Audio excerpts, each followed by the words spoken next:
And welcome back to somebody on the F1 Journal and to my predictions for the 2025 F1 Drivers' Championship. We've done the constructors, now it's time for the drivers. And I'm so interested by this. So many rookies, so many unknowns coming into the season. So let's get straight into things. So we're going to start off with P21, not P20, Jack Doohan. And I feel really sorry for Jack Doohan because Alpine look like they have a competitive car, but I just feel like he's not going to get the time he deserves. I really feel like he could be gone by the Miami Grand Prix.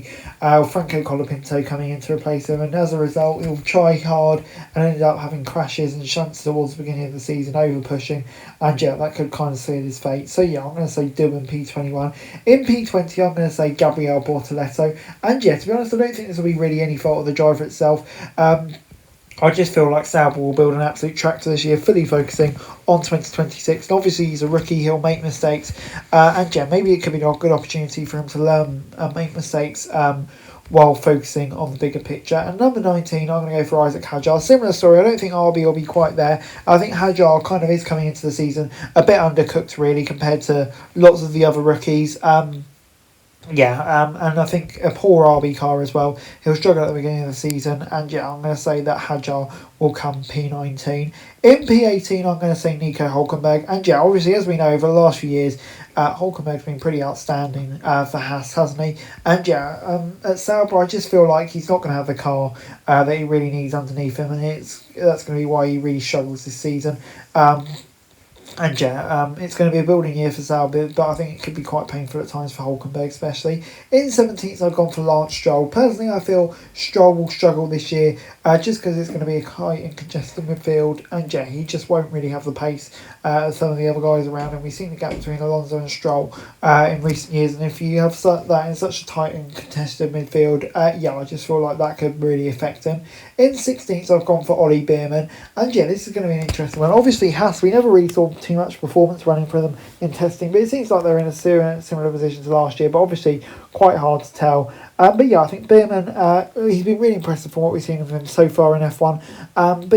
Over a season, I'll be interested to see how consistent he is. But I'm going to say P16. P15 is going to be Franco Colapinto. I'm going to say he'll be drafted in relatively early into the season, maybe Miami or so, and take a few races to get up to speed when other drivers have had that advantage. I'm going to say that he'll eventually settle in and pick up some decent points towards the end of the year.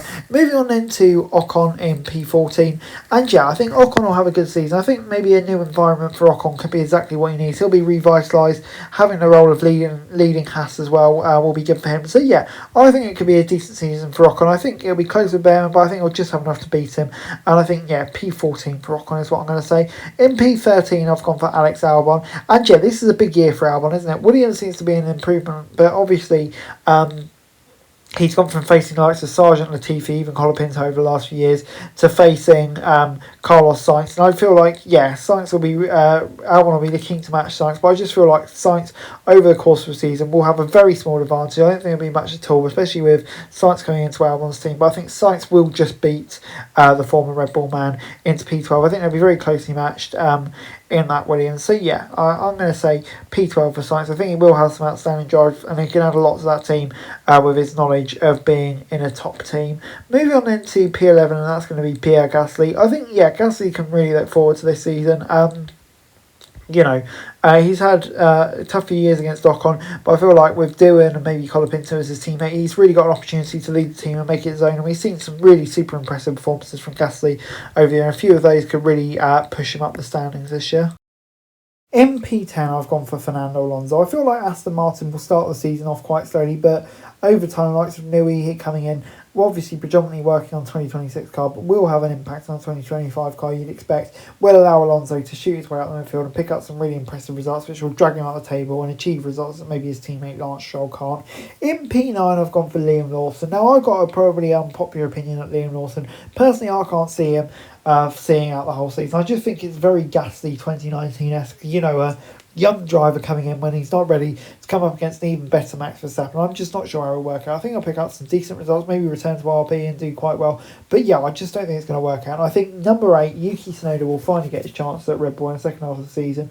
Obviously not be on Max's pace, but do slightly better, be slightly quicker than Lawson was. And go into P8. So That's maybe an unpopular opinion, but I just got a feeling that might happen. I just feel like Lawson's being rushed when, yeah, really didn't need to be when they had Juki there. At number 7, I've gone for Kimi Antonelli, and I'm so excited to see what Antonelli can do this year. It's going to be such an interesting season. We know he's got the speed, but how will he cope being a rookie? It's going to be very interesting to see. I'm sure he'll have some crashes. It's probably a learning year for him ahead of next year.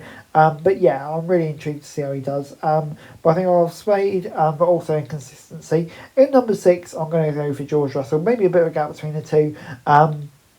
But yeah, I think Russell, he had such a strong season last year against Lewis Hamilton. Now he's got the opportunity to lead Mercedes-Benz. It's going to be a big opportunity for him to really showcase what he can do. And I think, yeah, will he be able to get amongst the big teams? I'm not too sure. But yeah, I think it'll certainly be close. In number 5, I've gone for Oscar Piastri. And yeah, I think the top 5 are all going to be so closely matched. It's hard to really call. But I think Piastri, yeah, just at times he's shown a little bit of inconsistency still. And I feel like that may hold him back slightly compared to some of the other drivers. So I'm going to say that Piastri will finish P5. In 4th, I'm going to go for Charles Leclerc. Yeah, I don't know. I've got a feeling that the two Ferrari drivers are going to be very evenly matched. Maybe Leclerc having a slight advantage in quality sim and Lewis Hamilton having a pace advantage in the race. And maybe, a few mistakes where Leclerc can pop in here or there.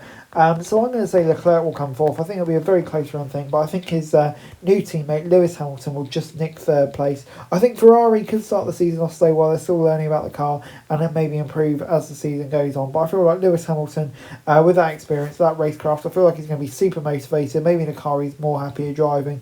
Will put off a season that we've seen maybe pre-ground effect era, and yeah, putting a really decent performance. Number 2, I've gone for Lando Norris. I think it's going to be an incredibly close run things between Norris and our number 1 driver. I wonder who that is. But yeah, I think the fact that Norris is Piastri, he probably will take points off of him. Also feel like Norris is more prone to mistakes, will maybe just cost him the title in the end. And number 1, I'm going to go for Max Verstappen. I don't think Red Bull have the fastest car, especially at the start of the season. It seems like at the end of testing they're still working some things out. But yeah, I just feel like the consistency of Max Verstappen, the fact he won't have his teammate taking points off of him, whether that's Lawson, Tsunoda or whoever. His ruthlessness, I don't know, I just feel like it would just be enough for him to nick a 5th straight title. That's it for this video. Thanks very much for watching. Remember to like, share and subscribe. Follow us on our socials, link in the description below for daily F1 news, meme and content. Subscribe to our other channels on screen right now, that'd be greatly appreciated. Thanks very much for watching. Peace out.